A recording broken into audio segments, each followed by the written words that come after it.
wanted to share some more about my thoughts after testifying at the inquiry into the Emergency Act. And at one point, the lawyer from the city of Ottawa came forward, and she played a 10-minute long series of the most obnoxious clips she could possibly put together, and then asked if I would be okay with that. If I wasn't part of the movement to begin with, would that be okay with me to have this happening on my front doorstep? So I wanted to go back to this clip before I get into my response. But as somebody who has a certain amount of PTSD from the government action that happened in Ottawa, and further to that, somebody who just does not watch that kind of a media. I don't watch a bunch of clips put together of very obnoxious, bright light kind of things and people yelling, and I would never choose to watch that. I watch a long format.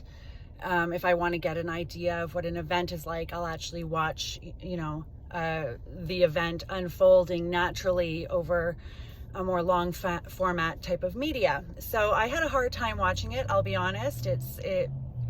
It was it was just disturbing to my mind.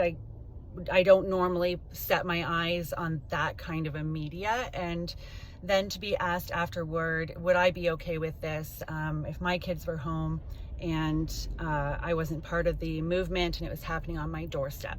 So my response further to that, I'd like to share now. If I was in Ottawa and this happened and I wasn't originally part of the movement, I would absolutely support it. And this is why. In Canada,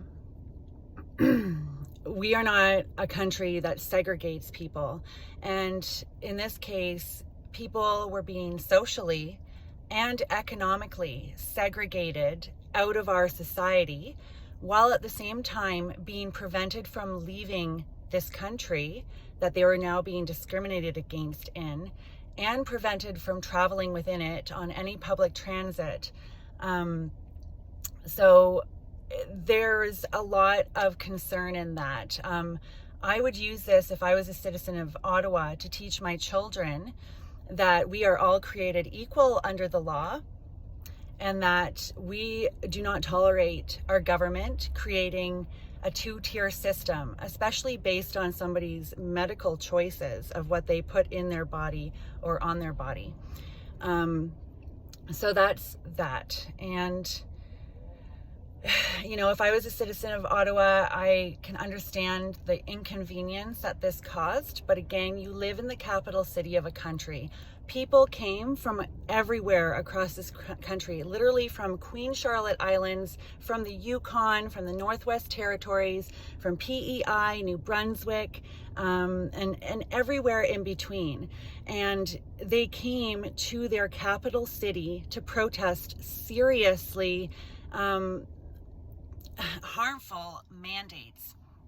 And I would direct my frustration towards the government, who refused at any point in time to acknowledge the protesters that were there, to communicate with them, to allow them to be heard. And my frustration would absolutely be directed towards the government that chose to ignore and mischaracterize them, and instead of interacting with them on an intellectual level, chose to send police to deal with a problem that we didn't come there to deal with the police. We didn't come there to have an issue with Ottawa or the police there. We came to speak to the government, and the government refused to speak to us, and instead thought that threatening us with violence was the only solution to this problem. So that's my response to that. And I'm sure people will still not understand that for some reason, but we are Canadian, and we need to uphold what Canadian stands for. And that means standing up for minorities. Thank you.